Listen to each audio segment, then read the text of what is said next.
যখন পাবদা খেতে ইচ্ছা হয় মাকে বলি এই রেসিপিটাই বানাতে। গরম ভাতের সাথে সে যেন অমৃতের স্বাদ। স্পেশালি মা যেভাবে বানায় একদম বাঙালি রেস্তোরাঁগুলোর মতন খেতে লাগে। যারা পাবদা খেতে ভালোবাসো তাদের এটা ভীষণ পছন্দ হবে। সর্ষের ঝাঁঝের সাথে নারকেল বাটার মেলবন্ধন, আর ওপর থেকে একটু বেশি করে কাঁচা সর্ষের তেল, চেরা কাঁচা লঙ্কা দিয়ে সাজিয়ে সোজা চলে যাও ভাপাতে। এরপর গরম ভাতে টেস্ট করে ফেলো নারকোলি পাবদা।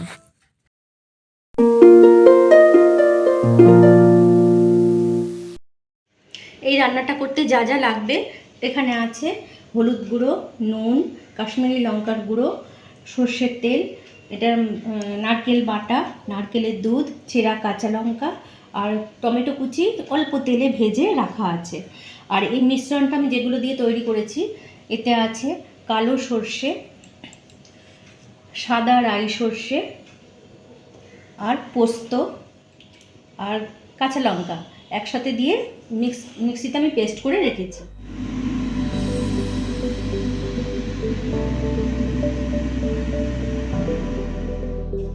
টমেটো ভাজা, টমেটো কুচি ভাজা,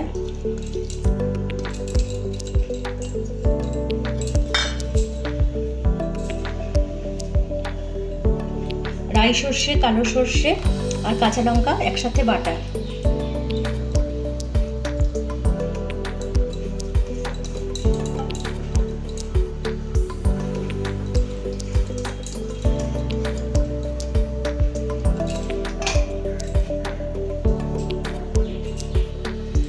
নারকেল বাটা,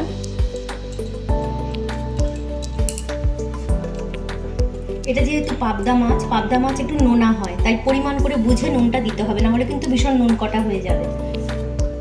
এমনিতেই নুন হলুদ মাখিয়ে রেখে ভাজা আছে।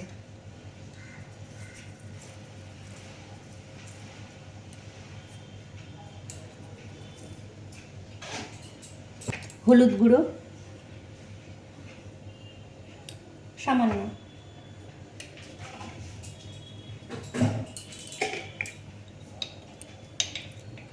কাশ্মীরি লঙ্কার গুঁড়ো,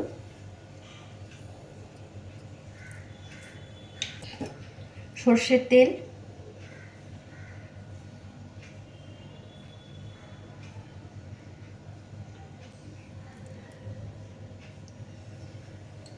এবার দিচ্ছি নারকেলের দুধ। এটা ভালো করে এবার মেখে নেব।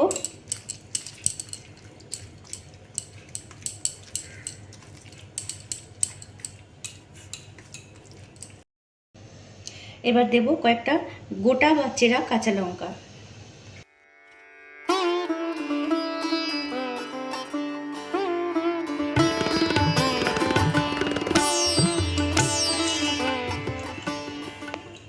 এবার এই মিশ্রণটা আমি যেটার মধ্যে ভাপাবো সেই পাত্রের মধ্যে তুলে দিচ্ছি।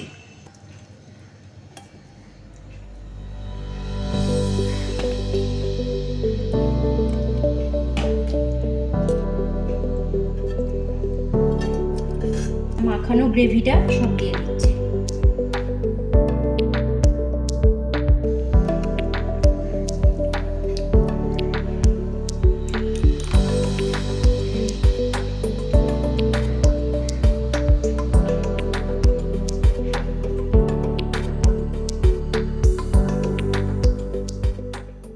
এটা চাপা দিয়ে দিলাম। এখানে কড়াতে আগে থাকতে গ্যাসে জল বসিয়ে দিয়েছি। এবার এর মধ্যে এটা বসিয়ে দিই, দিয়ে উপর থেকে একটা ঢাকা দিয়ে দিই। এটা হতে অন্তত 15 মিনিট থেকে 20 মিনিট টাইম দিতে হবে।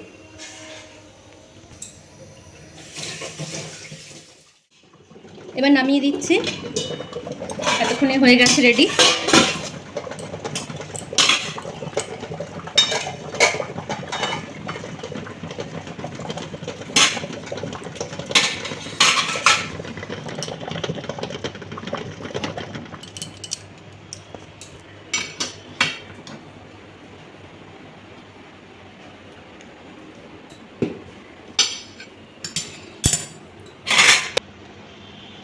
তো এবার গরম গরম সার্ভ করার পালা।